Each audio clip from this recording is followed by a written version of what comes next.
Umva rero wewe jango makwari wewe nkuko twagutora inyumba 10 ewana ukore nkuko bisabwa ego uru sawa wewe urabukuntu mu mwanya ugomba utunge ni wavuga ibyo nkwene wewe rero ngaho ugomba urabe aksi ugomba ba naha we Joel wadi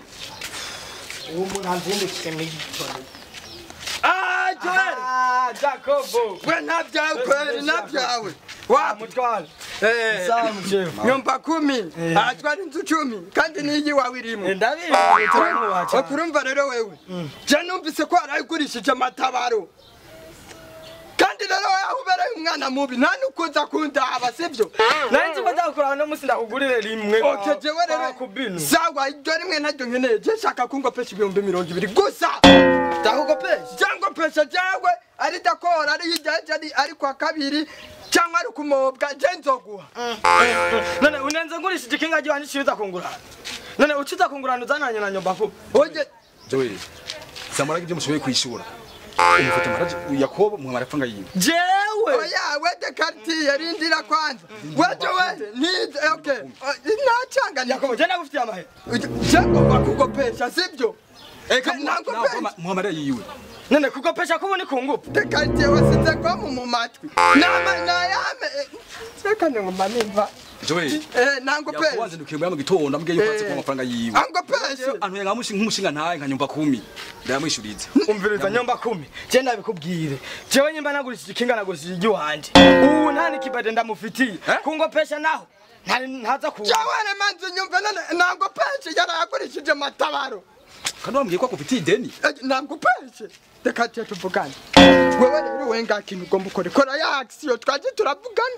umvugire ankopeshe we ndugumbira kirambira mbwiye yuko Joel agufitiye amafaranga ibe ideni kandi uje gushiza ideni jewe rero ngaha dekartiye je ndakwemereye iporo mfumenga cyane jewe iporo jewe ayame wewe mukange ko cumufungisha okay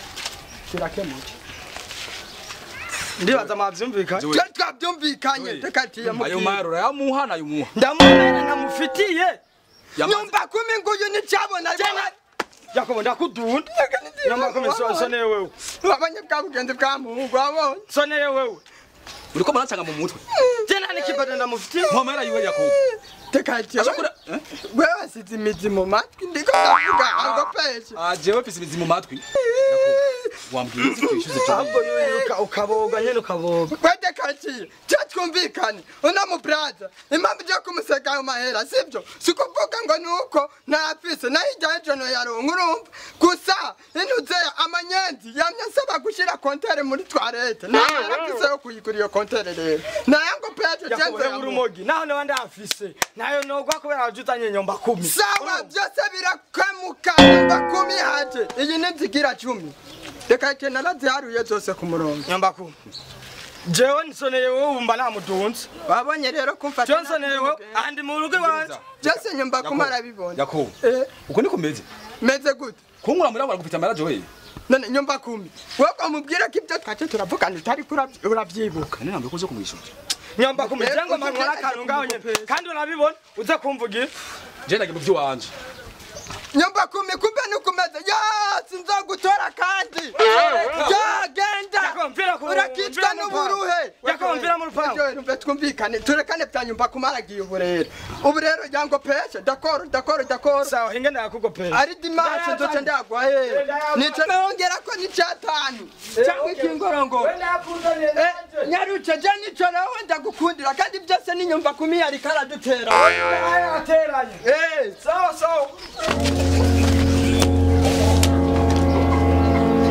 Ajogaraka ni wicu umuntu mushanda je ntigwitera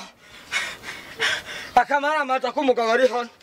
none kugopesha kubu ni kungupa na nyumba 10 kazamuza uzogarukejo